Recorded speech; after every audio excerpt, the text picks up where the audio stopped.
Hello दोस्तों, यदि आप हमारे चैनल से नए जुड़े हैं तो हमारे चैनल को सब्सक्राइब जरूर करें और अपने दोस्तों में शेयर करें। ए विनोद, चलना यार जल्दी। तेरे को कितनी बार कहा है सूर्यास्त के बाद गांव नहीं जाना है, लेकिन तूने मेरी सुनी ही कब है। हाँ समझ गया, बच्चे जैसा डरा मत मेरे को। देखना क्या मस्त पर्सनल बात चल रही है मेरी अपनी होने वाली पत्नी से, और तू है कि तू डरा डरा के चेचे कर रहा है। अब चुप हो जा। अरे नहीं बेबी, तुमको नहीं बोला, एक बेवकूफ दोस्त है मेरे साथ, उसी को बोल रहा था। हाँ तो फिर बोला, क्या उतारोगी बोलो। दो दोस्त मोहित और विनोद खेत के बीचों बीच चले जा रहे थे। विनोद फोन पर लगा हुआ अपनी गर्लफ्रेंड से बातें कर रहा था और मोहित हाथ में फोन की फ्लैशलाइट जलाकर खेत के बीचों बीच सीधे चला जा रहा था। हालांकि विनोद की बात सुनकर मोहित चुप तो हो गया था, लेकिन उसकी नजरें एक पल भी ठहर नहीं रही थी कि तभी उसे कुछ सुनाई दिया, जिसे सुन मोहित डर के मारे कांपने लगा था। देखा, मैंने कहा था ना, ले मौत खुद हमारे पास आ गई, चल अब भाग। मोहित ने विनोद से बस इतना कहा और बिना देखे विनोद लगा। पर इससे पहले विनोद कुछ समझ पाता, उसे साइकिल की घंटी सुनाई देने लगी। विनोद, चाहे कुछ भी हो जाए, तुझे उसकी आंखों में नहीं देखना है। अरे पर किसकी आंखों में नहीं देखना है? ककुदा। मोहित ने जैसे ही ये नाम लिया, एक हवा का झोंका आया और मोहित को विनोद से अलग कर दूसरे खेत में फेंक दिया।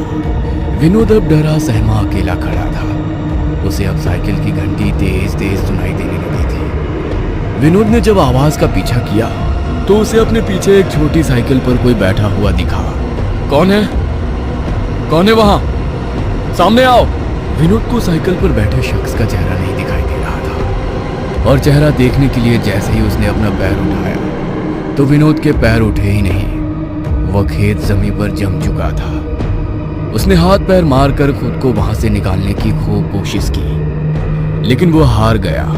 वो घुटनों तक जमीन में धंस चुका था। उसके पैर टस से मस नहीं हुए। विनोद को अब डर का आभास होने लगा था, क्योंकि धीरे धीरे अब वो साइकिल विनोद के पास आती जा रही थी और साइकिल पर बैठा हुआ वो शख्स भी। विनोद ने अब मोहित को आवाज लगानी शुरू कर दी थी। मोहित, मोहित कहाँ गया तू? मोहित, मुझे डर लग रहा है, मोहित। विनोद रोता हुआ मोहित को पुकार रहा था, मगर मोहित दूसरे खेत में बेहोश पड़ा हुआ था।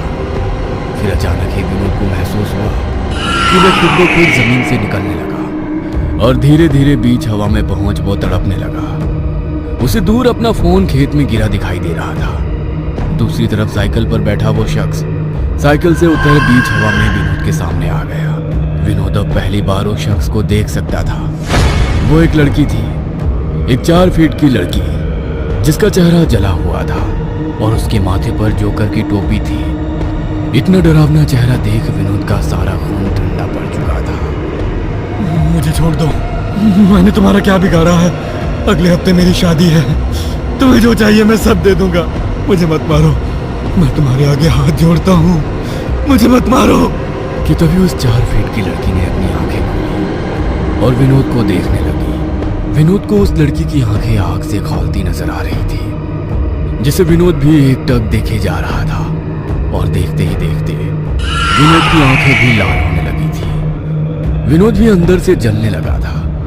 उसकी चीखें सैकड़ों मीटर सुनसान खेतों में गूंज रही थी, और जब उससे बर्दाश्त नहीं हुआ तो उसकी आंखें पिघल कर बाहर आ गई थी। और कुछ पल बाद उसका जिस्म मुर्दा हो चुका था। उसके मुंह और नाक से आग के बाद की काली राख निकल रही थी। उसके जिस्म की सारी नसें काली पड़ चुकी थी। अगले दिन गांव के मुट्ठी भर लोग खेत में ढूंढते हुए दोनों को आवाज लगा रहे थे। विनोद, विनोद, कहाँ है तू? मोहित, सुन रहा है? मुट्ठी भर लोग विनोद और मोहित को पुकार रहे थे कि तभी किसी के रोने की आवाज आई। बाकी के लोग जब रोने वाले आदमी के पास पहुंचे तो सबके सब दंग रह गए थे। मोहित विनोद की लाश के पास बैठा हुआ था। दरअसल विनोद की लाश को तोड़ मरोड़ कर एक घेरा बना दिया था, और उन मुट्ठी भर लोगों में एक विनोद के पिता भी थे। और एक पिता ने अपने जवान बेटे की लाश देखी, और वो भी इस हाल में। एक बाप पूरी तरह से टूट चुका था। विनोद के पिता ने रोते हुए कहा, 4 साल बाद ये पहली बार शादी से पहले बिना बताए अपनी होने वाली बीवी से मिलने आ रहा था। मुझे अगर पहले पता होता तो मैं इसे शहर में ही रुकने को बोल देता, लेकिन अब होनी को कौन टाल सकता है। ये क्या भगवान, क्या छीन लिया है। इतना कहकर विनोद के पिता फूट फूट कर रोने लगे थे कि तभी मोहित ने अपने आंसू पोंछते हुए कहा, चाचा, आपके बेटे और मेरे दोस्त को भगवान ने नहीं बल्कि उसका खुदा ने हमसे छीना है। ये सब उसका खुदा ने किया है। आप लोग कुछ करते क्यों नहीं? कब तक ऐसे नामर्द की तरह हाथ पर हाथ रख कर बैठे रहोगे? पिछले 3 साल में ये 13 लोगों को अपना शिकार बना चुकी है ये ककूदा।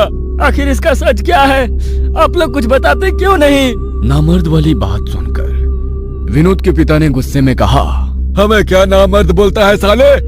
ये तो तेरा दोस्त था, तो तू फिर कल इसे अकेला छोड़कर क्यों भाग गया? तुझे क्या लगा हमें पता नहीं चलेगा? अरे विनोद की होने वाली पत्नी ने हमें सब कुछ बता दिया है। हाँ चाचा, मैं नामर्द नहीं हूँ जो अपने दोस्त को मौत के डर से छोड़कर अकेला भाग जाऊंगा, बल्कि मुझे ककूदा ने इतनी जोर से दूसरे खेत में फेंका कि मैं वहीं बेहोश हो गया, और जब होश आया तो विनोद हम सबको छोड़कर इस दुनिया से जा चुका था।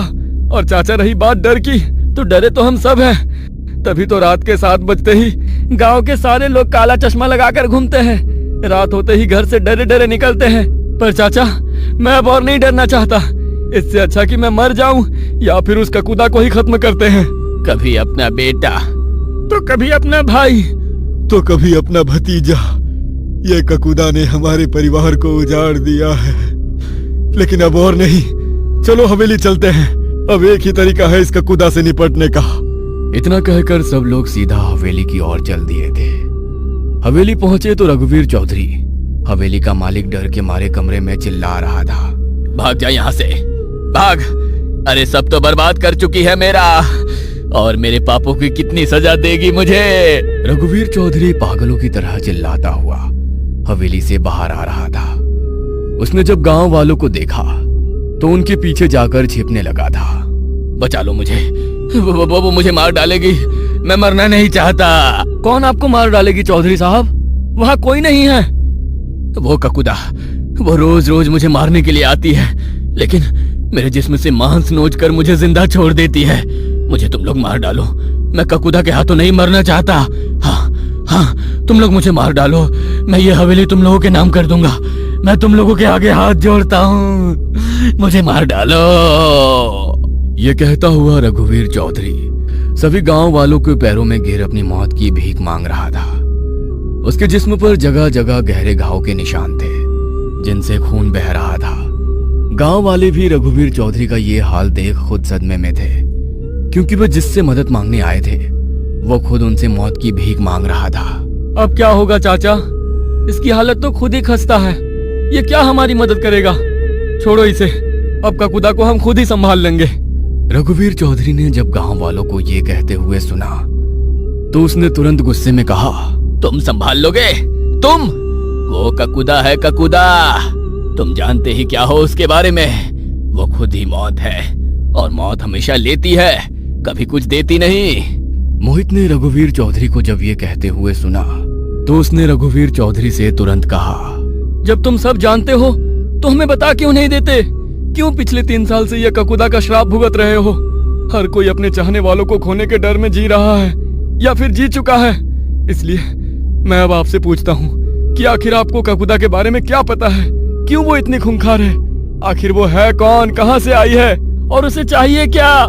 मोहित की बात सुनकर रघुवीर चौधरी रोने लगा था। उसने रोते हुए सबसे कहा, वो एक सर्कस वाली है जिसका बलात्कार मेरे बेटे ने किया था। हेलो दोस्तों, यदि आप हमारे चैनल से नए जुड़े हैं तो हमारे चैनल एवी लाइव को सब्सक्राइब जरूर करें और अपने दोस्तों में शेयर करें